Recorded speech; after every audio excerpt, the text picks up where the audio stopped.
taking stock on CNBC TV 18. I'm Ekta, Batra. With me is Reema, Tendulkar, and it turned out to be a tough January series for us. We lost around 6%. The global markets were volatile, but for this week, we managed to hold our head above the water. We managed to recap some of the losses from that 72.41 mark that we had touched in the January series to end above 7,500. Not only that, we had a lot of earnings to reckon with the likes of ICICI Bank, L&T, Titan, HDFC, Power Grid, all of them releasing numbers this week, and the credit policy next week will be another cue to watch out for. Hi, Reema. Hi, Ekta. Yes, indeed, we snapped that 3-week losing streak to end up nearly 2%, and the chunk of the gains came in Friday's session, where our markets gained about 1.8%, spurred on by strong global cues. Lots of earnings to watch out for next week as well. So on Monday, you've got Tech Mahindra. On Tuesday, we'll be looking at the credit policy very closely. So lots to discuss with our experts. So joining us on the show today, we've got Bala of CashTheChaos.com and Vinay, Khattar, the Associate Director and Head of Research at Edelweiss Financial Services. Hi guys, thanks so much for joining in. Jay, let me start with you. A pretty good pullback, you would have to say, the Nifty ending above 75.50. Is there more to go, and is there a trade that you would recommend on the index at least for next week? Yeah, I think, when we were interacting with you since November, we've been saying that 72.25 is a very important support, and the market is very unlikely to break that. The market has so far, done that. It's held about 72.25. And if you look at the very short-term charts, that's the hourly charts, the bounce from 72.25 is looking like a very bullish move. And what we want to see at this point of time is a short-term pullback, an extreme short-term pullback that holds about 73.50.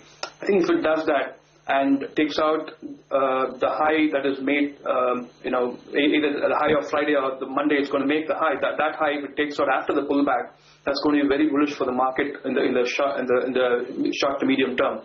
And we also want to see, crude. We've been crude hold up very well, and that also do the same thing, a short-term pullback and go to much more higher recovery highs. We've been saying since 2006, crude falling is actually deflationary, and it's not good for the stock markets, and that has been panning out quite apparently. And we also want to see crude hold up very well, and if it does that, it's going to be overall bullish for the whole market. We said this in the last interaction with Batra that we're going to see the end of the negative moves by the time January ends. I think we are seeing everything has been to script so far. We want to see a short-term pullback and a bounce back post the pullback.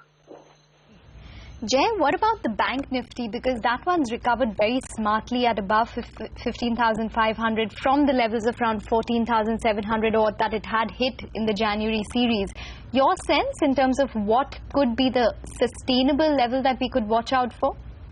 Yeah, Bank Nifty still remains a minor problem area. We want to see the level of 15,700 taken out on a closing basis for Bank Nifty.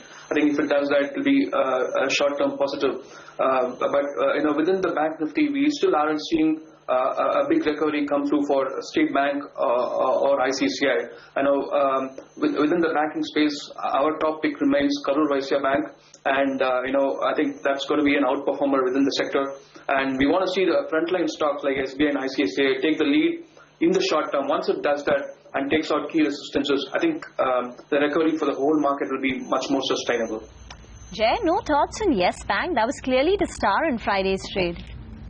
That's true. Yes Bank is looking quite positive. I think it's still got another 200 rupees move in the medium term. I think what we saw on Friday is actually probably starting of a good move. I think it's probably doing quite well, but I think if you look at something like Khattar Bank, as I said earlier, it's going to outperform the entire sector on a percentage basis. But S Bank being a frontline stock, it might do well on a rupee term. But on a percentage basis, I think the returns are going to be higher in a smaller bank like Khattar.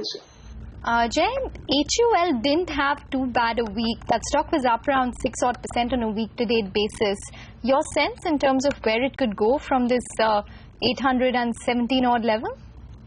Yeah, that's a good question. Within the sector as such, I think HUL in my ranking, it's actually the third. I think HUL is going to be doing quite well in the short to medium term. Probably it's going to cross 1,000 in the medium term. We are quite bullish on it. We've been bullish on it for a couple of months now. And the top pick within the consumer sector is actually, in my opinion, it's Britannia. I think Britannia is set to cross something like 4,000 in the medium term. I think we are if the stock were to come down close to 2,500, it will be a fantastic opportunity. I think the FMCG sector as such is looking quite promising, and we think once Britannia, Godrej Consumer Products and Hindustan Unilever are the stocks to watch out for within the space. Okay. Jay, I think Reliance Industries was perhaps one of those few stocks which managed to hit a fresh 52-week high in the turmoil in 2016. It corrected a bit last week. It's bounced back above the 1,000 rupee mark. How does it look now? Yeah, that's we have been the last couple of interactions we've been pointing out about Reliance Industries. I think the one thing that needs to be watched out for is the 1,100 mark. Once the stock closes above 1,100, we are all set for a big bang for Reliance. It's coming out of a large contraction pattern, and once it takes out 1,100, I think it can easily cross 1,700, probably even 2,200. So this is going to be a stock that's going to lead the entire market. I think we are bullish on the overall market for the medium term, but let's wait for the market to tell us that the correction is complete, and that will be a signal from Reliance when it closes over 1,100. Once it does that, I think it's heading for something like 1,700 to 2,200 in the medium term. Okay. Well, Jay, any stocks from the broader markets that you like in terms of technicals right now?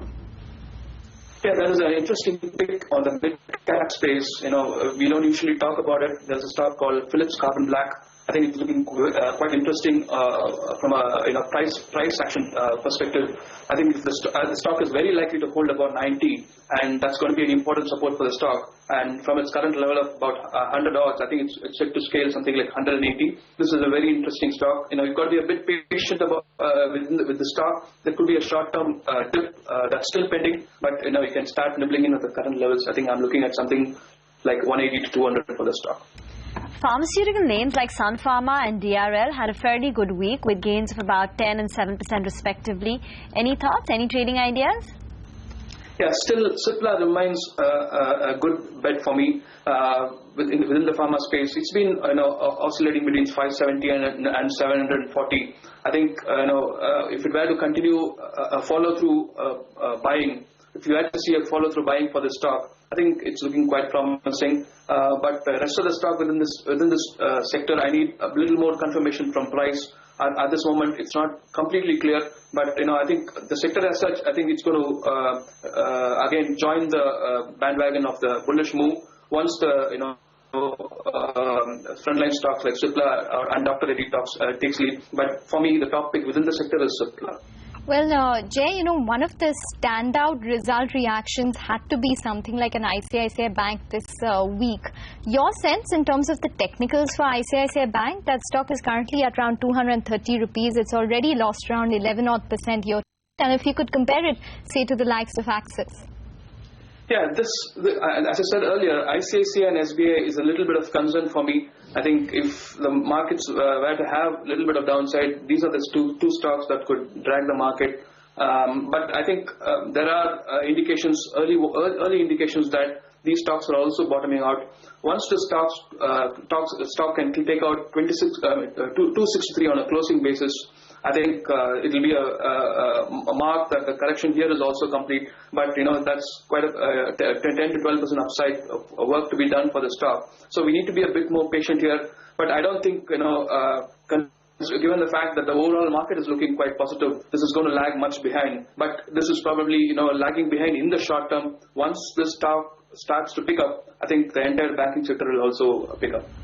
Okay, Jay, thanks so much for getting your views in. Enjoy your weekend. So this pullback from oversold region perhaps could extend even next week. As we slip into a very short break, let's listen into some market opinion we've heard through the week. I think the market is only at best a barometer of what's likely to happen in the near future. And it does tend to get a lot emotional. it also is exposed to the kind of international flows that affect the overall markets in the globe as such. And here what we are seeing today probably is the scare which has come from China is that if it slows down considerably, then it would mean pretty tough times for the rest of the emerging markets. I think India clearly is an outlier in that sense, because I believe that India is not that much linked to what happens to China. India's story is pretty much domestic. On the stock markets, I remain relatively hopeful. I think, I'd like to believe that markets, even if they may not have seen the bottom, but at least I hope that they're somewhere near there. I think that the global volatility will clearly have an impact on India too. There are important stocks which are large cap frontline stocks which are actually beginning to show up on any of the valuation screens. Some of these are good quality stocks which have been secular cash generators and cash distributors, and which are possibly trading at not exactly their all-time lowest, but pretty close to those levels. And therefore, what one should advise investors at this point of time is to look at those good quality stocks which have eroded in value quite a lot. Long term, the valuations definitely look pretty exciting and relatively cheap. In the short to medium term, there's too much uncertainty. It's extremely tough to point out to any direction. Having said that, as I maintain that longer term story for India looks pretty good on the economic side. What we are pointing investors to is if you've always liked certain bottom-up stocks with good quality managements in areas which are by and large immune to the macro, they have their own drivers of earnings going forward. The only thing holding back was the expensive valuations. Now that's less of a worry. So those are the sort of stuff that you like to buy post the events of this month. I would be interested in Indian equities for the longer term, given the sort of these changes.